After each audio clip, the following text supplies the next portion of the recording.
We're going to talk about murder, mayhem, and mystery in early Shakopee. I have to tell you, I could have another 20 more of these because there are some. People talk about, nowadays things are so awful here. It's not. But believe me, back then, okay. So I'm going to talk about a few of them throughout here, just because I think it's kind of interesting to see what happened. So let's start with this nice picture. See those 5 beautiful children? They won't be alive very much longer, but we'll talk about that later. So the first one that we talk about is the whooping cough in Prairieville.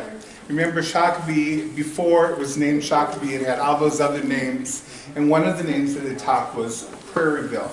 And that was really the name that was used by Samuel Pond and Cordelia Eggleston's Pond.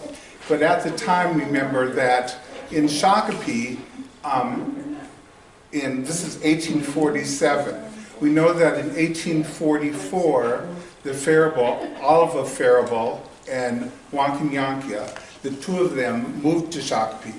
And then 3 years later, Samuel Pond and Cordelia Eggleston Pond moved to Shakopee.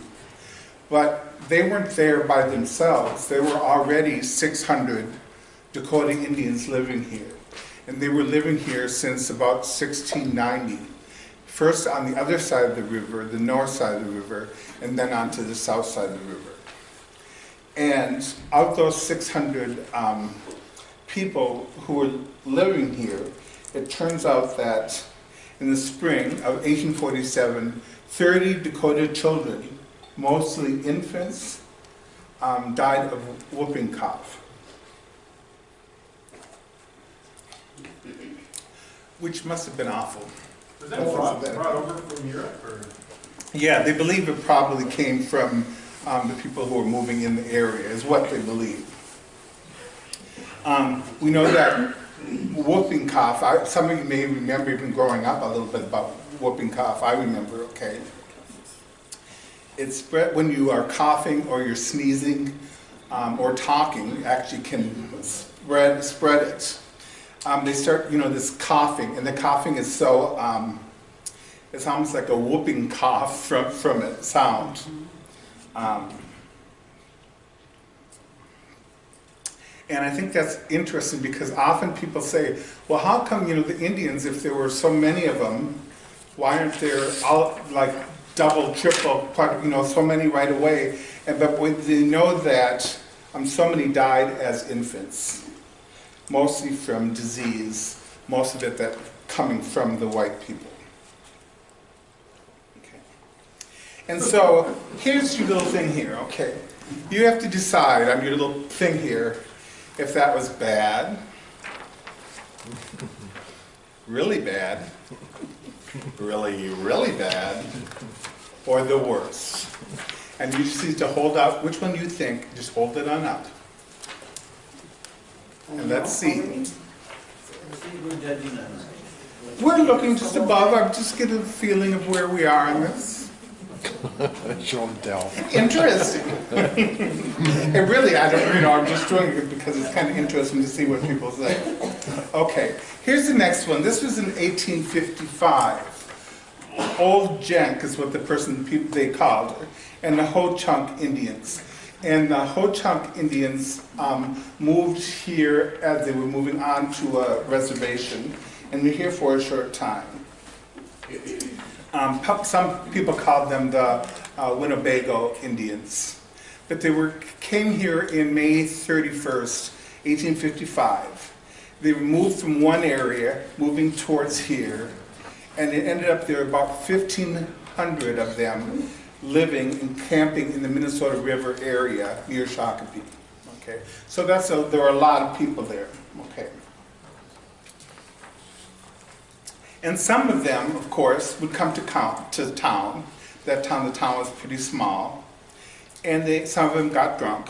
Okay, and the white people. Then there were a few African Americans, by the way. But anyway, the white people who were there were really worried because there's so many of them and so few white people at that time. and they were afraid that they would take over. And so they said, well, what we need to do is stop people from drinking. So technically, by law, they weren't allowed to drink if you were Indian. If you were white, you could go ahead and drink. Okay, but the people in town found out that old Jenk, he was a white man in town, was selling whiskey to the Ho-Chunk. Okay. And so B.F. Davis, he held a hatchet and had every white man in Shakopee join him. And they marched down to old Jenk's house. And they rolled out a barrel of whiskey, poured it on the ground, and set it on fire. And there were lots of other bottles. They were broken, and they were all destroyed. And they say in the article, which is from the Daniel Storer diary, he said, after all of this, the nuisance effectually was abated.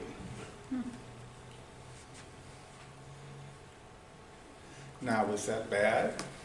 Very bad? Really, really bad? Or the worst?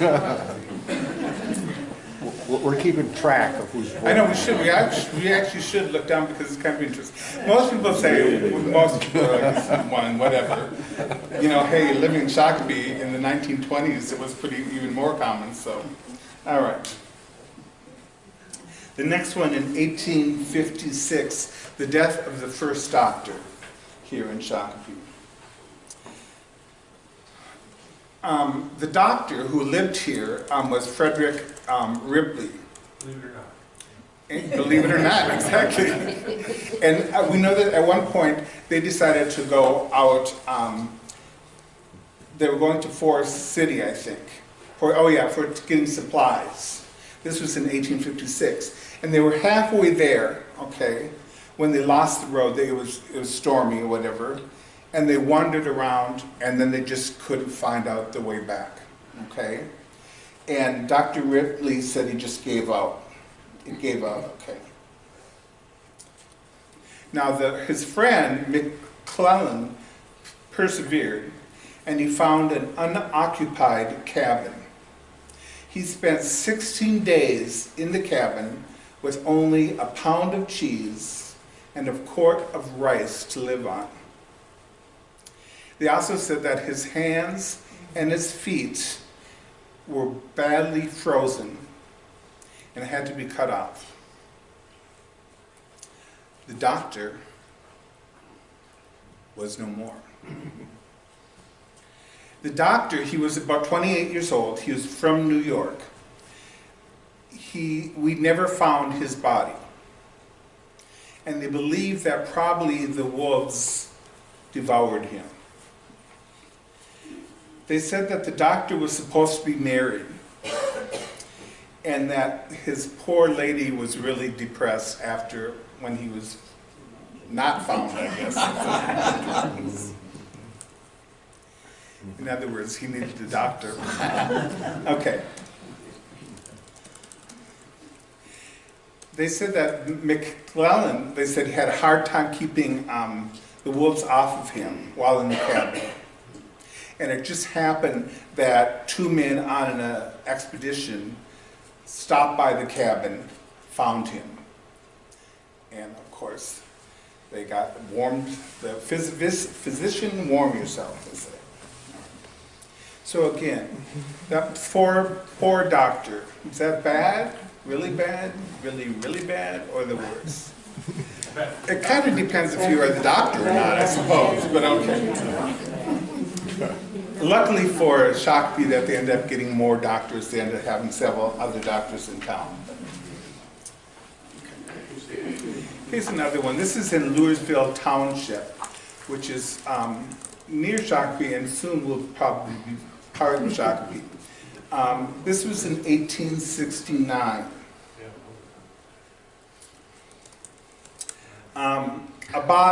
A baby was found in the Minnesota River near Louisville Township. It was partly decomposed and partly eaten by the fish in the river.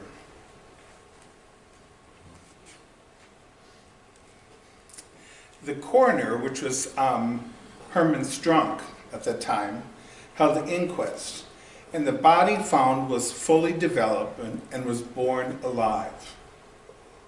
But it was found in the river. Okay. So they found out, they had to look and try to find out what was going on. In that township, there were 2 Swedish American girls who recently became mothers. And the 18-year-old admitted that she had a baby and then she threw it in the river. And her 15-year-old sister confessed that she did also, and she strangled it and buried it. Geez, you'd think they wouldn't tell, but anyway, it's still kind of bad. But this is actually true. So then the justice, John McMillan, ordered warrants for the murderer. So they bring to trial, to figure out what was going on. And the 18-year-old girl, she confessed. She said that the baby was born on July 21st, 1869, and when the child screamed, she deliberately strangled the child by choking it with her hands. She left it then outside until the next day, and then she took the body to the Minnesota River. She knelt down, repeated the Lord's Prayer, I guess that helps, then threw the dead body in the river. Okay. And the 15-year-old confessed that she gave birth to a child. She strangled it and buried it rather than throwing it in the river. I don't know, I guess that must be better, I suppose, I don't know. It's kind of sad, but it's so interesting. But what's really interesting is that confessions don't make proof. So they had to be let out on bail. The 18-year-old got out at $1,500, and her sister got out at $600. And what's also interesting is this is what was in the paper. That's all I found. So we never did what happened after that. I would guess probably if they were smart, they would probably go someplace else quickly. But That's a lot of money for that. it is a lot of money. And obviously they got it. And so a lot of this, all of these are interesting stories that I find. And then I also think back, I think, what happened with that, and whether, could there be something more going on there? It could have been his father could be involved even. They don't say that, so those are all the things that go in your head. So we don't really know, but you consider that there were 2 kids, 2 girls in the same family, both having children, both getting rid of them. You wonder, right? So on this one, is this bad, really bad, really bad, or the worst?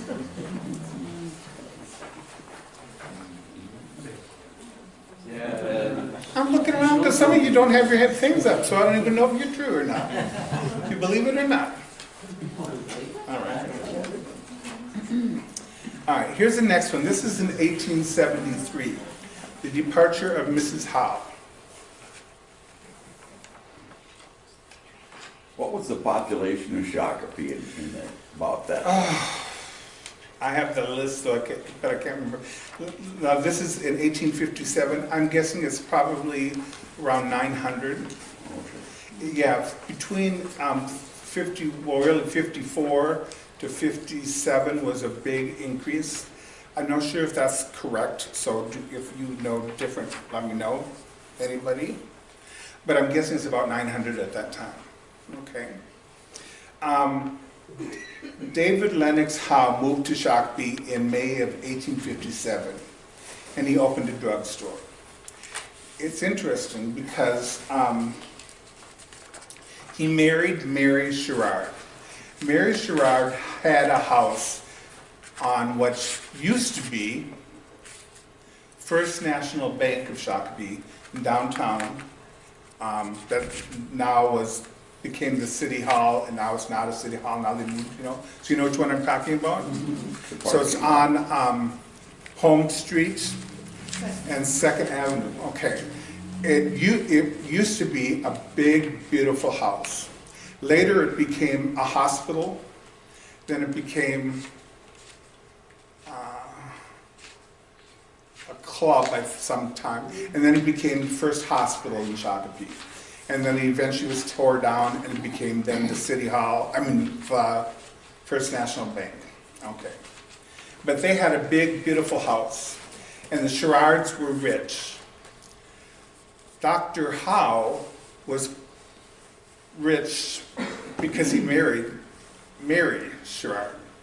So in many ways, he got his wealth from his husband, from his wife. They had one child, Jenny. And apparently he was a person, both of them were very talented. They used to have a lot of get-togethers, parties. That was kind of the big thing. And everybody would go to the parties and stuff because they were really the people you want in Shakopee, who everybody wants to be a part of.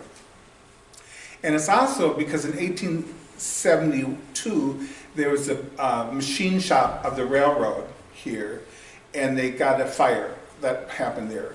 And one person, J.G. Butterfield, lost his drafting set. And in 1 hour, $350 was raised for a new set of drafting instruments. And remember Dr. Howe, he gave a nice speech as he gave the money to J.G. Butterfield. That's important because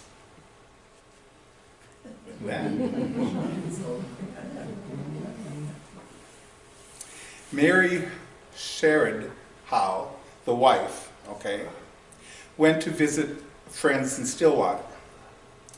And David Howe telephoned to find out when she would be back. He was told she was not there. So he went to St. Paul and found out that Mary was here. She did get on a train and she left without telling. She didn't go to her friend's house. She went somewhere else. Because, remember J.G. Butterfield? He told friends here in Shakopee that he was going to Vermont to bring back his wife back to Shakopee. He had a wife and he had 5 children. So he said that he was going to Vermont. Meanwhile, he wrote a letter to his wife and said, bye. See you later. And it turns out that J.G. and Mary met in Chicago. Uh-oh. Four pictures. Now remember, Mary Sherrard Howe had a daughter, remember Jenny. She was about 8.5 years old. And J.J. Butterfield left his wife and 5 children. And they were all here in Shakopee. So there's a lot of commotion, a lot of sympathy and embarrassment and Indignation. Thank you. That's the problem with my stroke. I can't get the word out, but I see it. So anyway, okay. Because remember, they went to the same church, same social functions, and belonged to the same fraternity organization. So it was pretty embarrassing for both, for all of them. What they found out is that J.G. and Mary headed to New York. Then they went to Havana by way of St. Thomas, then Panama, and down the Pacific Ocean to Peru. I was like, dang, that was a good trip. All right. And then they came back from Panama up that Pacific coast to California, and then with the railroad back to Chicago. So it was 10,000 miles of rail and ocean steamer. And then in December of 1873, Mary Sherrard Howe returned alone. She arrived in Shakopee on the train and walked to her house, which she had just deserted 3 months before.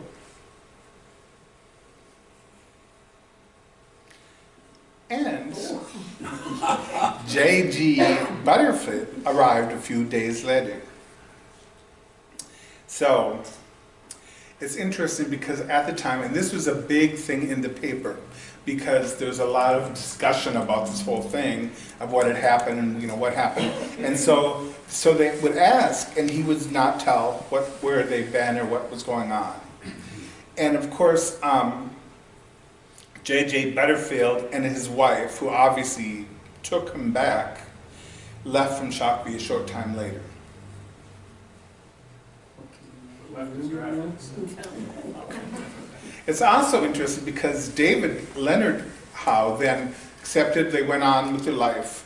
But at one point, 20 years later, he had breakfast, went up to his room, they heard a shot, they went up there, he was with a gun in one hand and a hand mirror in the other, and he shot himself and killed him.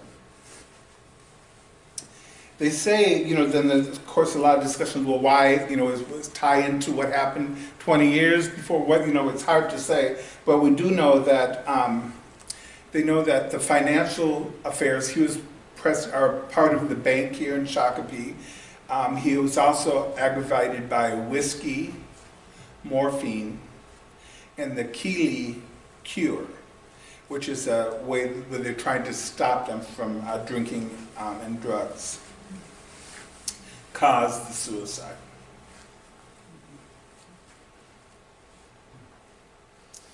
So David is buried at the Valley Cemetery in Shakopee, in a nice little place, whatever. But it's interesting because Mary, his wife, did not go to the cemetery there. He married somebody else and was buried in Lakewood Cemetery in Minneapolis. And in fact, her plot that was here in Shakopee ended up, the person who ended up buried there was Sarah Faribault, who was a nurse of the house, and she ended up being buried there. So it's just kind of interesting. And that's the sad story of Mr. and Mrs. Howe. So,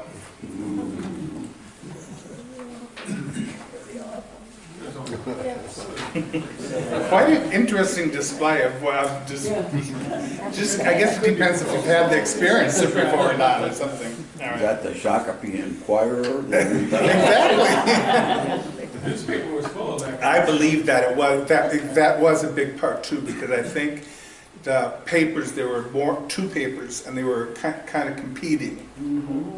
And so that it was often they used that as a way to do it too. But it is interesting that there is, evidence of all this kind of stuff, so it just makes it interesting. All right, here's the next one. This was in 1879. This is when Professor Thomas Tristan came to town.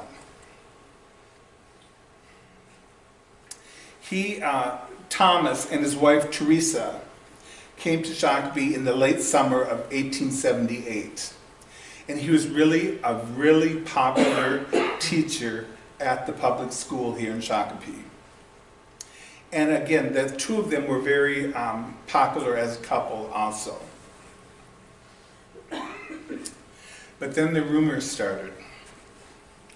I told you so, said one. I knew something was wrong, said another. Those little gossips, people like that kind of stuff. But what's interesting is that the professor immediately left town and returned to Ireland. So what they found out is that the Reverend Powell here in Shakopee received a letter from Annie Tristan, who claimed that she was the professor's wife. The letter noted that he had not heard of him since 1876. And she was really worried because he said he was one of the kindest of husbands. We know that the professor was born in Ireland, and at age 17 he married Annie, who was 6 years older than he is. Thomas says that he had been drunk before the ceremony and kept intoxicated during the ceremony. He also said that his wife was unchaste before the wedding.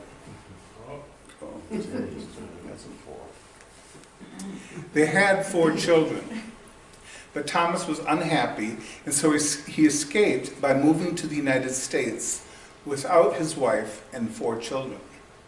He enlisted as a private at Fort Snelling for 5 years in the Army. And then while in St. Paul, he met Teresa, and after 2 years they were married. Okay. Meanwhile, the first wife was in Ireland, waiting and trusting in God. She said she had been waiting for about 3 years, taking care of the children, and had been struggling because she was, alone. And she had heard from gossip in Ireland that he might be in Shakopee. Yeah. So when the Reverend got this, he called him in, and that's when Thomas confessed and then quietly left and joined his wife in Ireland.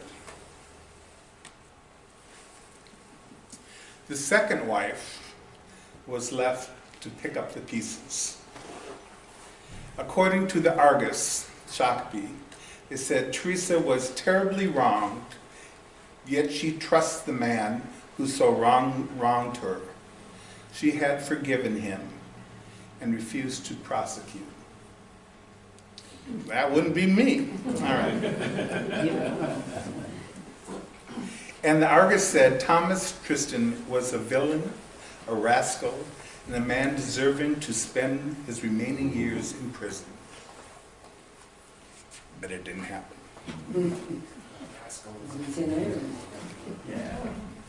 And also it's kind of funny because the Argus did note too, they said that the frail, pretty, and innocent Teresa, with her broken heart, was thrown upon the cold, heartless world. They had some good writing back then. She had 4 children with this. So where would that one be? Bad, really bad, really, really bad, or the worst? I suppose it kind of depends if you were supporting the man or the woman in this She situation. didn't have any children, the Teresa. No, she didn't. Oh, she had. So that's the one positive, I guess. All right, here's the next one. This is the Robbing the Dead. This was in January of 1883. Julia Unz died, and she was buried in the early part of January of 1883. And she was buried at the Valley Cemetery in Shakopee. You know where Valley Cemetery is located? So it's right near the KC Hall on 4th Street. There's a lot of really interesting stories and really interesting tombstones there because there was a good cemetery for that purpose. But he was buried there, okay, she was, okay? And the night watchman, Gifford was the name, was at the cemetery, and he noticed tracks near the new grave. So he contacted the trustees who investigated. They opened the grave and found that it was filled with earth. There's no body. I'm like, way back when, there were some interesting stories going on. All right.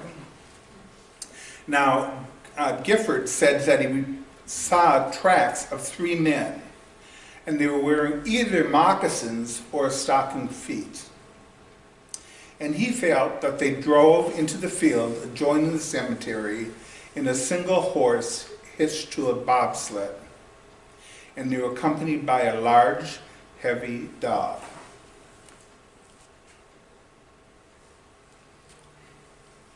So there was lots of discussion in town. So, is there like a group of professional grave robbers?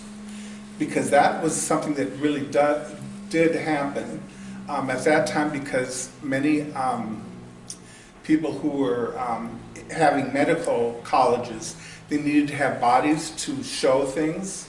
And how do you get the bodies? People could give but most people don't. And so they used to go and rob graves, taking the bodies and then using them. So that's what the discussion was. So all of the doctors here in town were searched, but there's no luck. And nothing really happened until May of 1883. A headless body was found floating in the river near where the creek empties into the Condor's lime kiln here in Shakopee. It was a nude body of an adult female, decapitated, and their left leg was amputated, it was gone. So no head, no left leg. And that was important. So first of all, there was a jury was summoned, and they're trying to figure out if the deceased was an unknown person and who was. They took it, they looked at it, they buried the body. The county attorney said, I don't like the verdict. So he went again, and they again opened the grave, took the body again. They don't know who it was, and they buried the body again. And again, the Shakopee Argus said, the person or people had undoubtedly decapitated the body and buried it upon the banks of the river, or shoved it under the ice naked, as they would have done with a dead hog. I do love some of the writing of the people back then. They have some good little stories. What's interesting is Julia Unz had a scar on her left leg, which would have been aid to be able to sell, this is who it is. And because she didn't have a head also. So they weren't sure, but they believed that it was Julia Unz. And she ended up being buried. She is buried there now. There's not her name sign, but it's with the other Unz family members. And Argus said, haunted in their dreams, they must dread the appearance of the pure bright light of day as being a constant reproach upon their dark deeds. All right. What was that doctor that ran off? So how was that one? Bad, really, really bad, or the worst? I guess it depends if you are Julia or her relatives, right?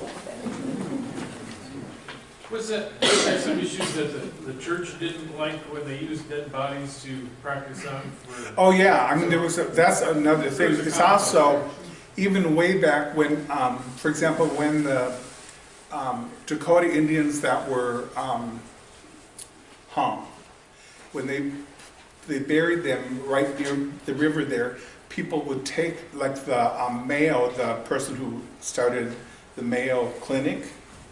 They took the bodies of some of those and used them for that. So technically they weren't supposed to, because you're not supposed to do that without permission. But it was done, and it was done apparently a lot back then. Okay. Here's the next one. This is the murders at 8th and Spencer. This is a block, well, straight, it's a block from where I grew up, but it's really on 8th and Spencer, and then the next street over, which I think is Somerville, I think. Yeah.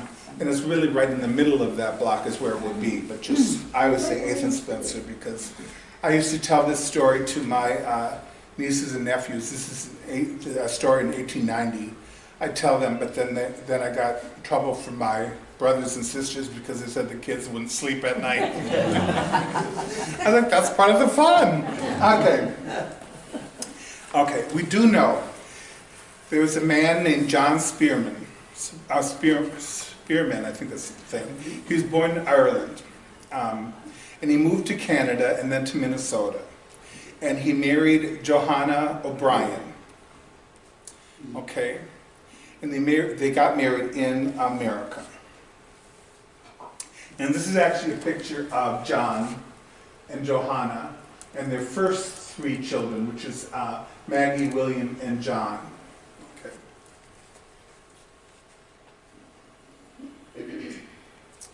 But they settled in Chanhassen on 92 acres beside Lake Riley. And they were Catholic.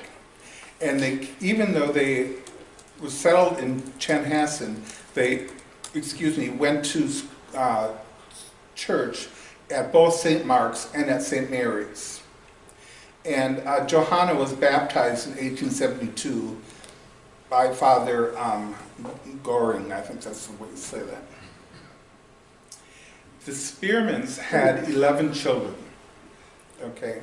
And so this is just so you know, but it was, the last 2 died at childhood, but the other 9 were all, mostly, I think John left earlier. But anyway, they had a lot of children, okay? And we know that John and Johanna were successful at farming in Chanhassen. In 1860, the agricultural census found that they had 8 acres of improved land, 84 acres of unimproved land. They had cash value. They had 3 cows, a couple oxen, 4 other cattle, 6 swine. There's value on livestock, on Indian corn, potatoes, butter, hay. So in other words, they were doing pretty well at this time. And this was in 1860. And on October 1st, 1877, John and Johanna purchased block number 106, lots 1 through 10 in Shakopee. And they paid $1,200. And that is basically the block of on 8th Street and Spencer Street and Somerville, that whole section, okay? And at that time, there was nothing there, okay? They built a farmhouse, 1.5 stories high, and it was really at the edge of town at that time. They had a kitchen, a parlor, 2 bedrooms, and a back porch. And it was really in the center of the block. So it's not, if you go there now, you won't see it because it's gone and now there are regular houses along each side. But it had a barn and they had a chicken coop. And in 1890, the Spearmans had 1 cow, some hens, and a cat. And they know that John Spearman used to walk from 8th and Spencer down to the Minnesota River every day to water and then come back. And they really were kind of retired at this point, and they're pretty quiet. They said their clothing was pretty, just regular, any old clothing kind of thing. And they really, Johanna, the only time they really saw her usually was on Sundays when they attended Mass at St. Mary's.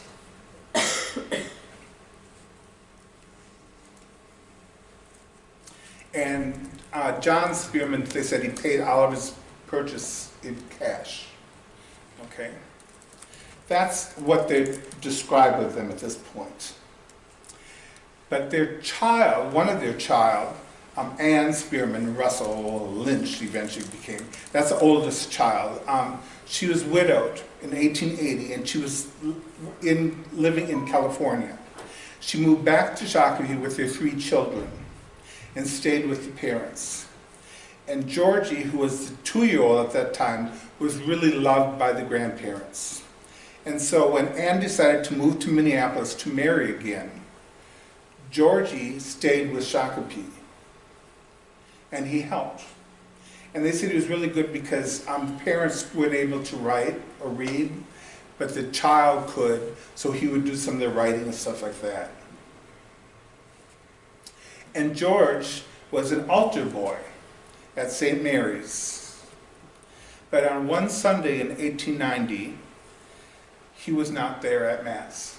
And that was his job, really, to be the altar boy.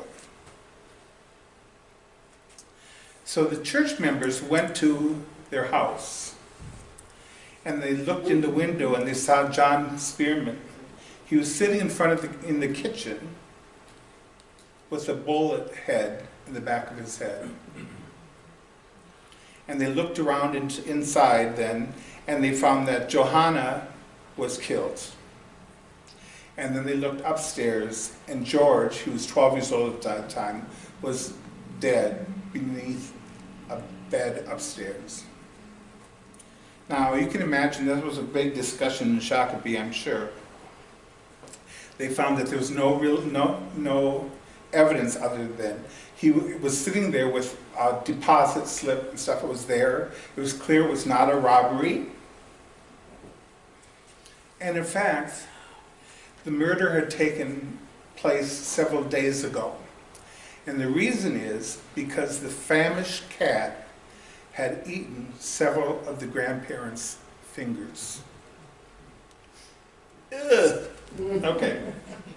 Those cats. The chicken had starved to death, and the cow was so weak that it had to be killed. So that's what we know about that. So the question becomes, who did it? And the City Council of Shakopee offered a $1,000 reward, and they had all these people come in to testify. The whole family members, because remember they had all those children and their husbands or wives were brought in. Other people that were there, let's see. Bert Pond was one of the person that they called in. George Kempton, Harry Cole, Albert Nelson, Mary Carr, John McGovern, Theodore Welland, I should say. All these people were called in and interviewed. And it's really interesting because I read through the inquest and stuff, and it's such an interesting story. But what they found out is that there's possibility that these 6 people might have done it. The first one is William Spearman. Okay. They said that he was separated from his wife Cora. He was he was a hack driver for a livery stable. But he said he was a heavy drinker and was known about town as Whiskey Bill. His parents had called him lazy. And they said often Cora, his wife, would return back to them off and on, but then he would become really drunk and they would break apart. And finally they got a divorce. So, and we do know that he ended up dying at age 40 from being drunk. Okay. So that's William. Joseph, it's interesting, at that point, they went and they found a clairvoyant who said that they could tell you who did it. And so they said that the person who did it was named Joseph.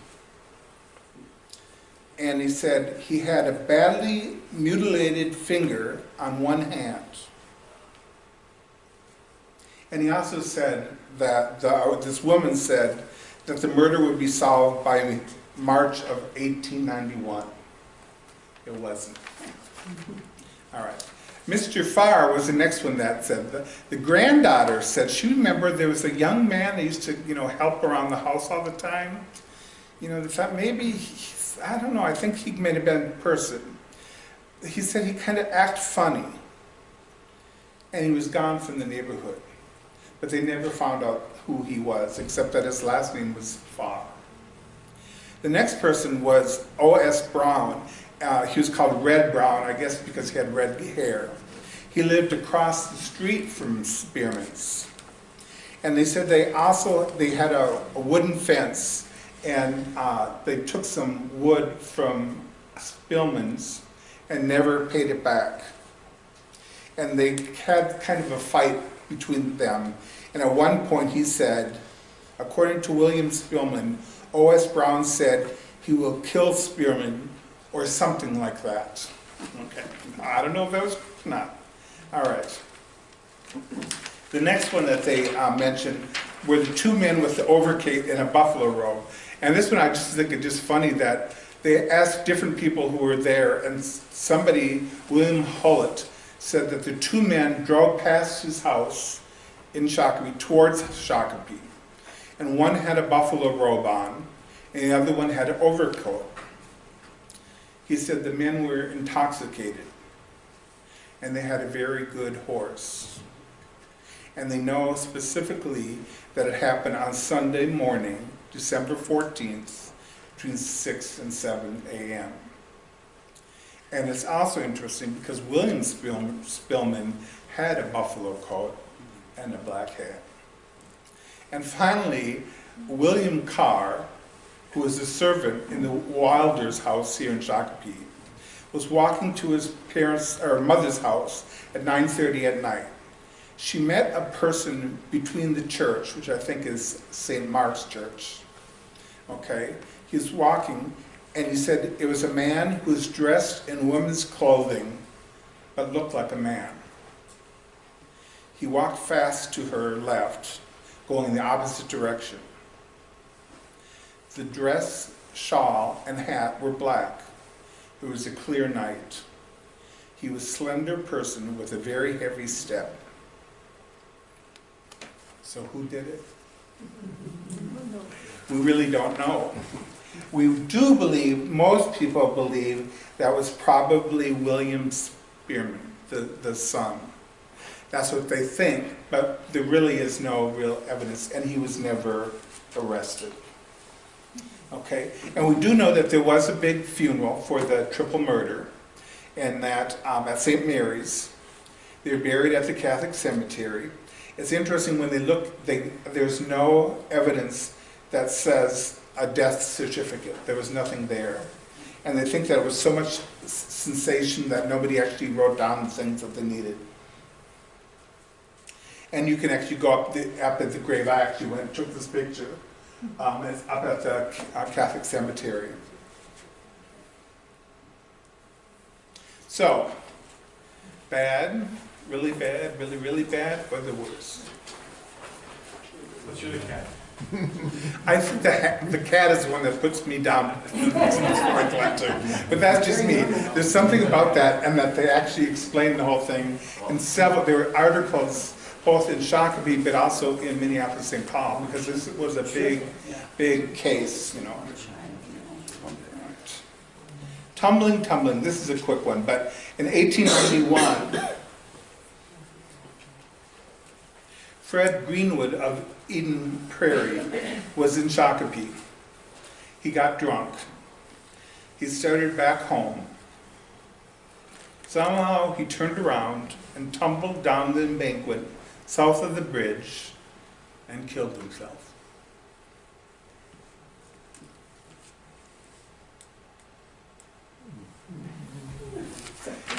Guess what? It happened a lot. Yeah. It's funny, it's really interesting because when you looked at the thing, it's amazing how many people were really drunk and then having a lot of problems. There's lots of interesting stories about that. So, all right. The Ferry accident is a really important one. This picture is not of Shakopee, but there were 3 ferries in Shakopee, just so you know. This person, Lois Sharp, and his wife got married in St. Mark's in 1884. And they lived, if you look, here's the city of Shakopee here. There's Strunk Lake, you know, here. But they lived right there, was right here. So nowadays it's part of Shakopee, but you know, it's still kind of the farm area at that time. Okay. It's very next to Majera's farm. And they had 5 children.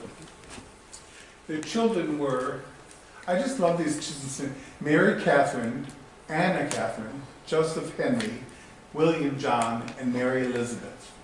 Okay? So on September 29th, the family, along with their sister-in-law, went to the Chaska Fair. And in order to do that, they had to go across the river on the ferry, okay? And they headed home around 7 p.m. And they had to take the river over into Shakopee. Lewis, the father, may have been drunk. So I looked at several different articles, and some say yes, some say no, so it's really hard to say.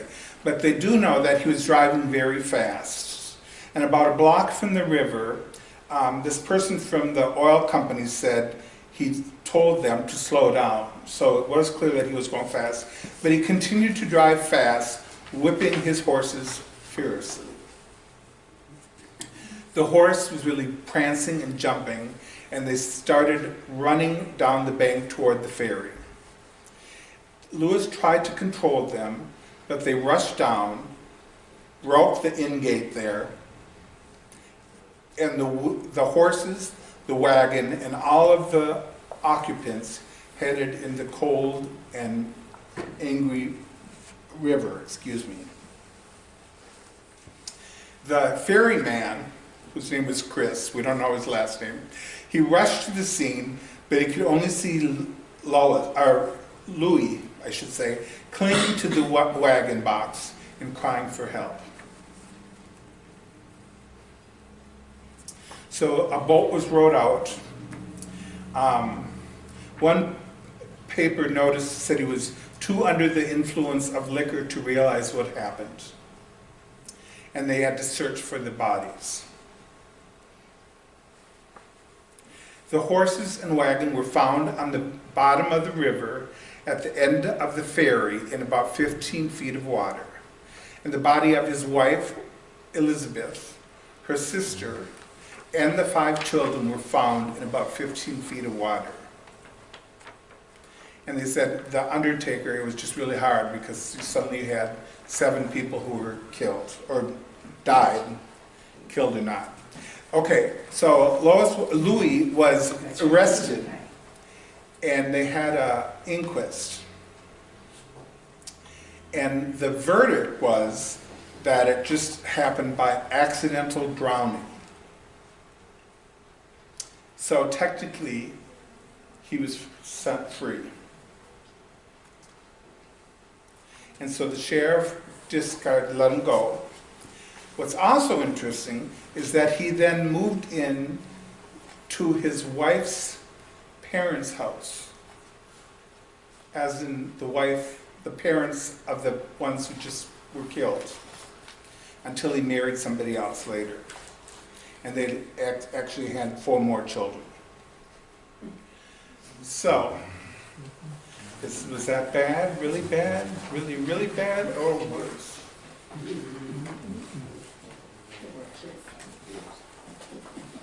There's a lot of people killed by runaway wagon. Yeah, I think that's true. Yeah. This one is interesting because most of the report seems, from a couple of different newspapers, seem to suggest that probably he was probably drunk. He'd been to the fair, he probably had a lot to drink, and that was probably saying. Okay. And then we have just a couple more. The bank robbery, you're familiar with the bank robbery that happened in 1919, I think that is. I think it's 29, but anyway. I think it's 1929, I believe, but anyway. I just so you know the picture, but basically the First National Bank at that time was on First Avenue on the north side of the river, or north side of the street, about in the middle of the block, between Holmes Street and Lewis Street. Okay. Later become the city hall, the first bank. And yes, later became the city hall, the first of the 4 city halls, I think, that I had. Okay. And what they know is that 3 people went into the bank for the purpose of robbing the bank.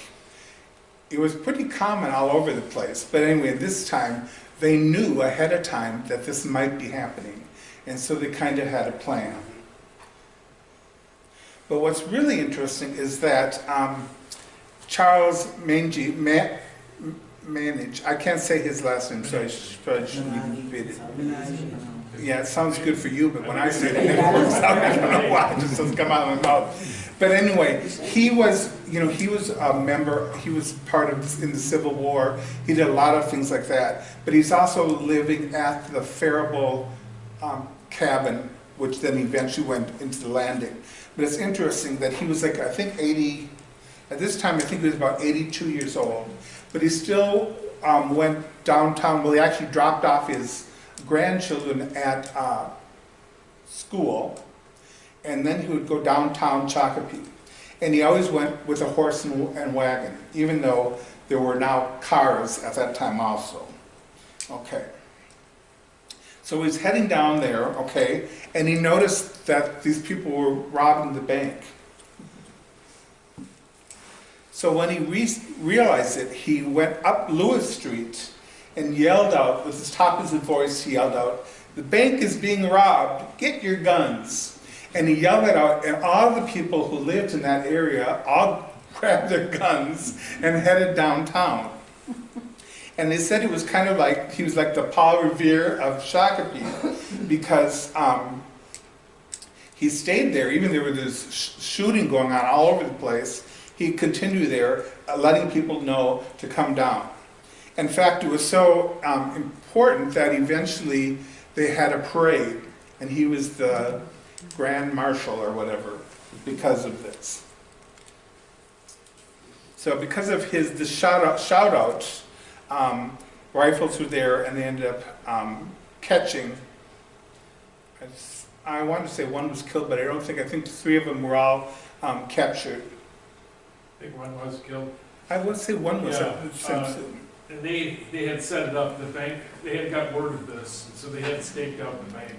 So they might have used Charlie as the hero, just for that, but they had already had kind of a plan for that. Yeah. And so this is just, I was just going to show this because this is Patricia Arnold Cates collection.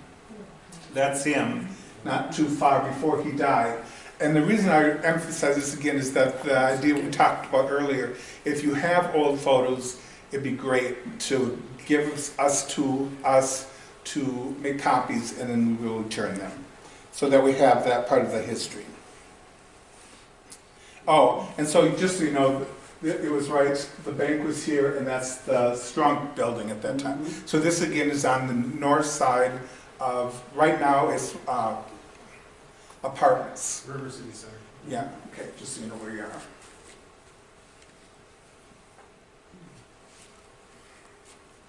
And this is where the sheriff knew about the whole thing, and so they were really ready when this happened.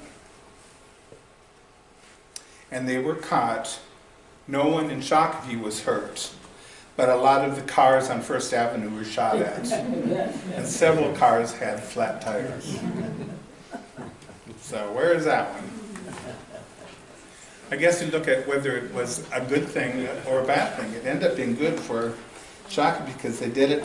And it was a big news report because it was in Minneapolis, but also I think it was in New York even, because it was so, they really followed it up and stopped them, I guess. All right, here I just want to show one other, I think I have 2 more, but this is one, because someone kept asking about this one. This is the kills at the water tower. This was in 1985. Some of you may have remembered this. I remembered it, but I remember there's so many discussion about it, but apparently Connie Otto here says, I was in the 3rd grade and was watching out the window when it happened. She was at Sweeney School. She's looking out and she saw, and he said he wasn't paying attention to her math class and said she's watching what was going on. And what we know is that 2 employees, Jeffrey and Bruce, were working inside the water tower near Sweeney School. It's right where the Catholic cemetery is. Right next to that is where the water tower is. The water tower had never been repainted, and it needed to be painted in order to stop the rusting. So they were working on the outside, but then it was raining so much, so they ended up going into the inside of it. And they're working, you know, they had like a scaffold there, and the one side fell, and they fell down inside of the thing. They fell 100 feet, and the scaffold fell onto the top floor. And Jeffrey died right away at the scene. Bruce, not Bryce, but Bruce ended up in St. Francis, and he died from a strong head trauma. May they rest in peace. And this is one of those things where we were talking about it online, and people were asking about this, and I was like, I couldn't find any information about it until we found this thing with the United States Department of Labor. So those things happen. Even this is not today, but it makes me think. I keep thinking of it as just recently happened, but I guess that was a while ago. All right, and then finally, I have to add this one because people kept asking. People want to know about the whorehouse.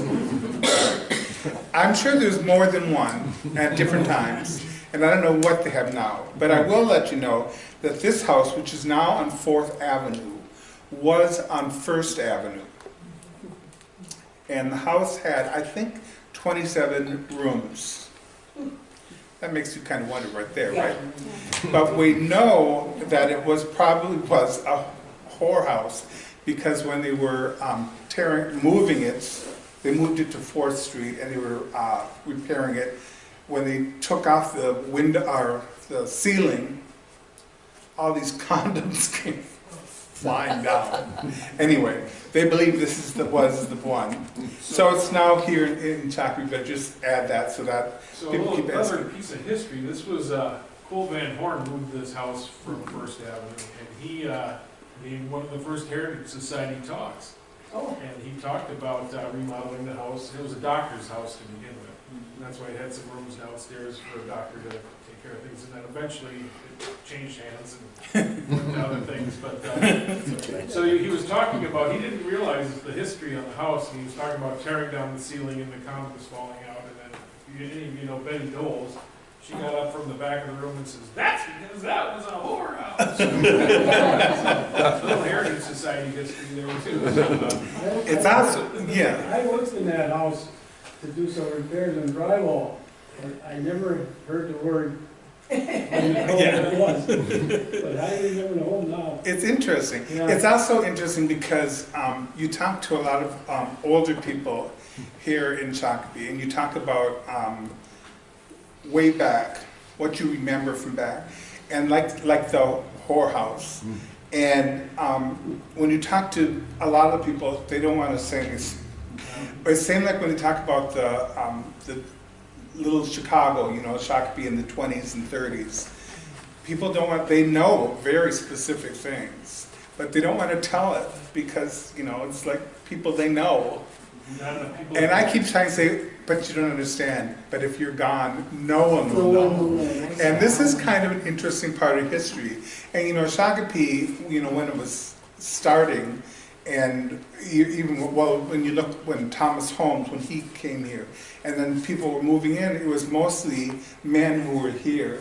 And so obviously there was going to be a problem at some point with that. I'm sure there had to be things, whether it was on a boat or something, you know. So, but it's those kind of things just you don't remember, but it makes it interesting.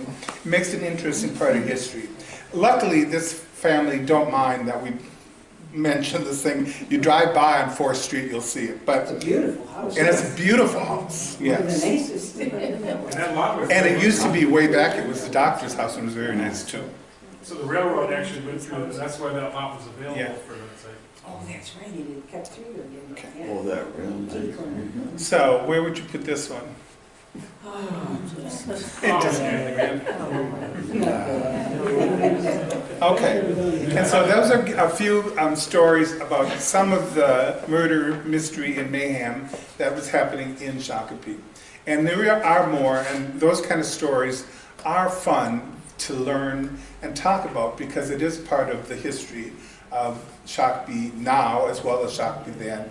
And so when you hear stories like that, please do share because, you know, I think it's important, like I said, to pass that information on, and that's kind of what we've been doing. It's Okay. not like they're gonna be prosecuted anymore. And yeah, nothing's going to happen right. Now, the final thing is, if you have your thing, I need to get these back because I use these if I do this presentation with others. But if someone has the red one, or I think it's red, pink, whatever. If you look in the back, if there's a star on that, you get the new book that we have. Oh boy! Oh, so okay. So this book is "We Were Fierce: Women in Early Shakopee," and it talks about the 10 women who were in early Shakopee. Unfortunately, a lot of the books, like the Shakopee story, is really great, but they miss a lot of women and people of color in there, and so we're working on finding stuff and finding more information. This is the first of 3 books that will be about women in early Shakopee. They're available, if you're a member, it's $14, otherwise it's $17. But meanwhile, you get it. Thanks, Dave. All right, so have a good day, everybody. Enjoy the weather.